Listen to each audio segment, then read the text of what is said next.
Hello viewers, welcome back to my channel. আবার একটি নতুন ভিডিও নিয়ে চলে এসেছি। ভিডিওটি প্রথম থেকে শেষ পর্যন্ত মন দিয়ে দেখুন। ডাক্তারবাবুকে দেখছেন? ইনি হচ্ছেন মন ভালো করার ডাক্তার। হাসি লাগছে না কথাটা শুনে?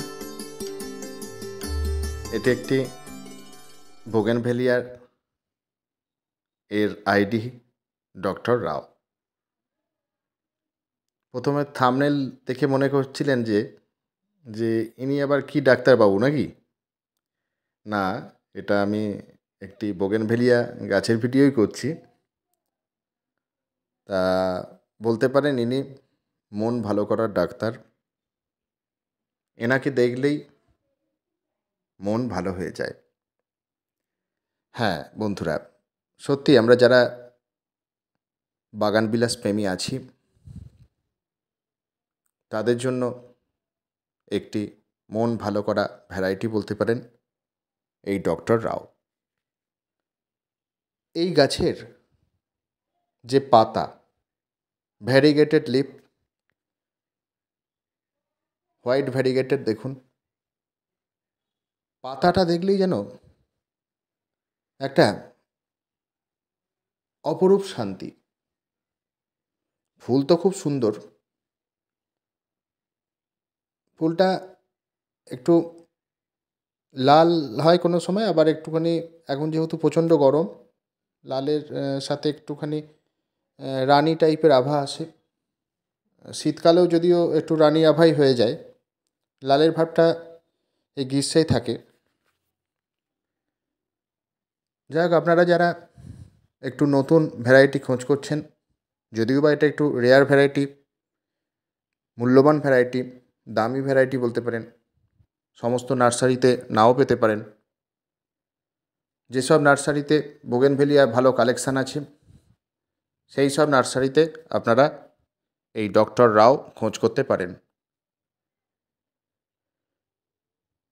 যারা বাগানবিলাস প্রেমী, আশা করছি যারা দেখেননি এই ভ্যারাইটিটা আজ দেখে আনন্দিত হবেন। আর আপনারা চাইলে এই ভ্যারাইটির গাছ অবশ্যই আপনাদের ছাদ বাগানে একটি প্রতিস্থাপন করুন, দেখবেন খুব সুন্দর আনন্দ পাবেন। বিশেষ করে এর পাতাটা দেখলেই দেখবেন খুব ভালো লাগবে। ডালগুলো একটু লম্বা লম্বা হয়ে যায়। এর বৈশিষ্ট্য, প্রথম বৈশিষ্ট্য তো দেখলেন যে পাতা ভ্যারিগেটেড। দ্বিতীয় বৈশিষ্ট্য, ডালগুলো খুব লম্বা লম্বা হয়ে যায়। লম্বা ডালে প্রচুর ফুল থাকে। কিছুদিন আগে আমাদের এখানে পরপর 2 দিন 3 দিন বলতে পারেন দমকা ঝোড়ো হাওয়াতে এর ফুল ঝরিয়ে দিয়েছে, না হলে ফুলে বোঝায় থাকতো। যদি ধরুন একটা ডাল 1.5 ফুট লম্বা হয়েছে ডালটা, তা 1.5 ফুটের মধ্যে বলতে পারেন আর কি 1 ফুট পুরো বোঝাই হয়ে থাকে ফুলে। এগুলোর বৈশিষ্ট্য। আর আমি আগের দিন একটি নতুন ভ্যারাইটির বোগেনভেলিয়ার ভিডিও আপলোড করেছিলাম, যেটা হচ্ছে ফ্লেম, যেটা রেড ফ্লেম। ওই ভিডিওটা ডেসক্রিপশান বক্সে আমি লিঙ্ক দিয়ে দেবো, যারা দেখেননি তারা অবশ্যই দেখে নেবেন। বোগেনভেলিয়া করতে গেলে ওয়েল ড্রেনেজ সয়েল হওয়া জরুরি। সেই জন্যে আপনারা মাটিতে বালির ভাগ দেবেন, মাটিটা যাতে ঝুরঝুরে থাকে, জল যাতে সহজেই টবের হোল দিয়ে বেরিয়ে যায়, সেই ধরনের মাটি আপনারা প্রস্তুত করবেন। 40% বালি নেবেন, 40% মাটি নেবেন, 20% কম্পোস্ট নেবেন। আর সাথে নিমখোল,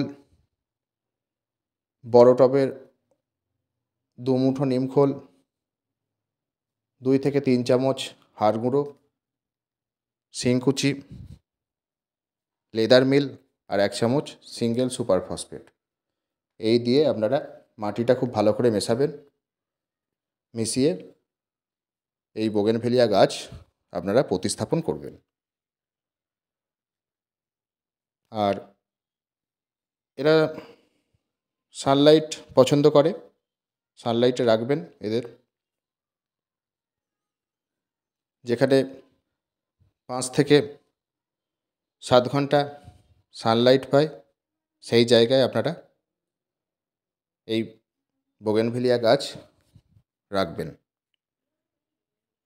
আর জলটা আপনারা বুঝে দেবেন, দেখবেন যাতে টবের মাটিতে জল জমে না যায়, অতিরিক্ত যেন জল না হয়।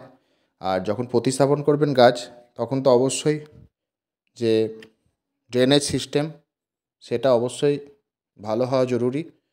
টবের নিচে যে ছিদ্রগুলি থাকে সেগুলি খোলাংকুচি দিয়ে আটকে দেবেন, তার উপরে একটা গ্র্যাভেলস বা বালির স্তর দেবেন, বা আপনারা ছোট ছোট স্টোন চিপ নিতে পারেন, সেই স্তর করে আপনাদের তার উপরে আপনাদের প্রস্তুত করা মাটি দিয়ে তারপরে আপনারা গাছ বসাবেন।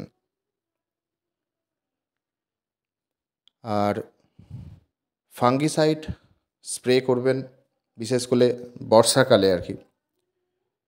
বর্ষার সময় কি হয়, বৃষ্টিতে ভিজে ফাঙ্গাসের উপদ্রব হয়। যখন দেখছেন খুব টানা বৃষ্টি হচ্ছে, সেই সময় আপনারা কি করবেন, গাছটি কোনো শেড এরিয়াতে রাখবেন। ধরুন দেখা যাচ্ছে যে টানা 7 দিন বৃষ্টি হচ্ছে বর্ষার, সেই সময় আপনারা গাছ শেডের তলায় রাখবেন। আর 7 দিন অন্তর যে কোনো ফাঙ্গিসাইড স্প্রে করবেন। বিশেষ করে বর্ষার সিজনে যে কপার বেসড যে ফাঙ্গিসাইড, সেরাম টাইপের কোনো ফাঙ্গিসাইড, ব্যাবিস্টিন হতে পারে, স্প্রে করুন। আর অন্যান্য সিজনে স্যাপ ফাঙ্গিসাইড স্প্রে করুন 1 থেকে 1.5 গ্রাম 1 লিটার জলে গুলে। আর খাবার ভালো করে দিন, জৈব খাবার, আগের ভিডিওতেও আমি বলেছি, সেই জৈব খাবার আপনারা মাসে 2বার করে ব্যবহার করুন। আর লিকুইড ফার্টিলাইজার গাছ যখন ছোট থাকবে তখন পাতলা করে সর্ষের খোল ভেজা জল দিয়ে যাবেন।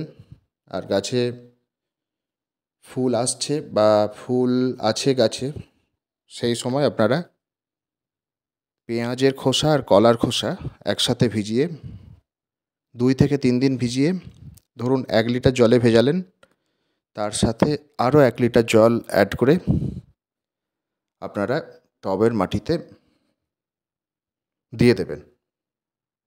এটা আপনারা 7 দিন অন্তর ব্যবহার করবেন। আর মাইক্রোনিউট্রিয়েন্ট ইউজ করুন মাসে 1বার। ওয়াটার সলিউবেল হলে আপনারা জলে গুলে ব্যবহার করতে পারেন মাটিতে, বা যেটা হচ্ছে লিকুইড সেটা আপনারা পাতাতে স্প্রে করতে পারেন। এতে কি হবে, গাছ যাবতীয় অনুখাদ্য পাবে, গাছের বৃদ্ধি ভালো হবে, গাছ সুস্থ থাকবে। এইভাবেই আপনারা পরিচর্যা করুন। আর ডক্টররাও খুব সুন্দর ফুল দেবে, আপনাদের মন ভালো করার ডাক্তার, আপনাদের বাগান ফুলে ভরিয়ে দেবে, খুব ভালো লাগবে আপনাদের বাগান। একটু নর্মাল পরিচর্যা করলেই গাছে প্রচুর ফুল পেতে পারেন। আর অবশ্যই প্রুনিং করে রাখতে হবে, কারণ গাছের শাখা খুব লম্বা হয়ে যায়। ছাদ বাগানে আমাদের করতে হবে কি, গাছ ঠিক সময়ে প্রুনিং করতে হবে। প্রুনিং যদি না করেন তাহলে কি হবে, গাছে ডাল প্রচণ্ড লম্বা হয়ে যেতে পারে, এতে দেখতেও ভালো লাগবে না। আর গ্রীষ্মকালে ঝড়ে গাছ ভেঙে যেতে পারে, সেই জন্যে আমরা কাটার দিয়ে প্রুনিং করব। প্রুনিংটা আমরা সেপ্টেম্বর অক্টোবর মাস নাগাদ অবশ্যই প্রুনিং করব। আর যখনই আমরা হার্ড প্রুনিং করব তখন গাছকে খাবার দেব। আর সেই কাটা অংশে স্যাপ ফাঙ্গিসাইডের পেস্ট আমরা লাগিয়ে দেব, যাতে কোনো ফাঙ্গাসের আক্রমণ না ঘটে। আর কাটারটাকে অবশ্যই আমরা জীবাণুমুক্ত করে তারপরেই আমরা গাছের শাখাগুলি প্রুনিং করে দেব। এইভাবেই যত্ন করি আমি আপনাদের শেয়ার করলাম। আশা করছি আজকের এই নতুন ভ্যারাইটির বোগেনভেলিয়া ডক্টর রাও আপনাদের আনন্দ দেবে। আশা করছি ভিডিওটি ভালো লেগেছে আপনাদের। যদি ভিডিওটি ভালো লেগে থাকে অবশ্যই লাইক করুন, বন্ধুদের সাথে শেয়ার করুন, কিছু জানতে আমায় কমেন্ট করুন, আর যারা নতুন তারা চ্যানেলটি সাবস্ক্রাইব করুন। Thank you.